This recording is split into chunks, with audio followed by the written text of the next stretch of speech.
Hello. Near the beginning of the 6th chapter of John, the evangelist tells us that a large crowd kept following Jesus because they saw the signs that he was doing for the sick. Notice that John tells us that the crowd saw the signs. In John's gospel, the word miracle is not used. In John, they are signs. The miracles are signs that point to the reality of who Jesus is by showing his mastery of creation. In this chapter, Jesus provides a new sign. The crowd is hungry, and Jesus will feed them. He's been feeding them spiritually, and now he will fill their stomachs as well.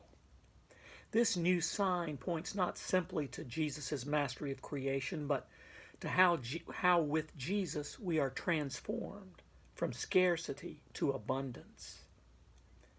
The disciples look to the vast, hungry crowd and see that there's not enough to go around. Resources are scarce. When there's not enough to go around, it's not time to share, but the time to hoard, right? Jesus views the situation differently. Jesus operates out of abundance. Not only is there always just enough, but there is more than enough. Even with this hungry horde, there is fish enough for all to get what they want, and bread enough to gather 12 baskets of leftovers. The sign takes us back to the earlier experiences of the children of Israel. As the people were brought out of Egypt after their long time of enslavement, they were fed in the wilderness with manna, the bread of angels. Although to get from Egypt to the promised land, they had to cross an uninhabitable wasteland, each day God gave the people all the food they needed. There was always enough, and nothing could be hoarded. This was the original daily bread, a sign that God would be faithful day after day after day, with enough to meet their needs. With this story in mind, the people who gathered that day on the grassy hillside saw a new sign.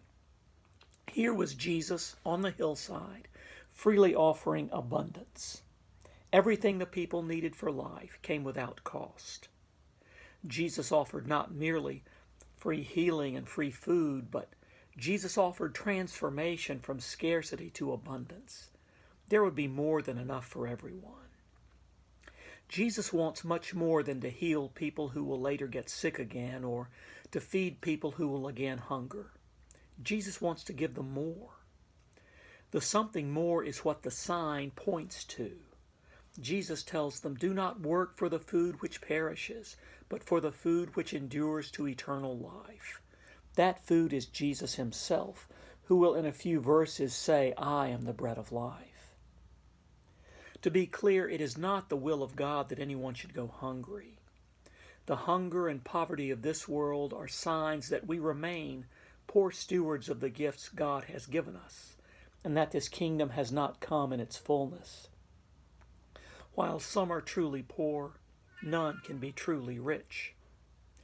In John 6, Jesus makes clear there's a relationship between the hunger of the body and the hunger of the soul. The bread that fed the multitude for a while is a sign of the eternal life God brings in Jesus. God is concerned with the physical and the spiritual parts of us. The miracle of the feeding of the 5,000 is that God is willing to provide not only bread, but that God is willing to offer the bread of life as well, the food that does not perish, but endures to eternal life. God knows our needs and provides strength for today and hope for tomorrow. Jesus continues to give us our daily bread. And that's one commodity, never in short supply. See you soon.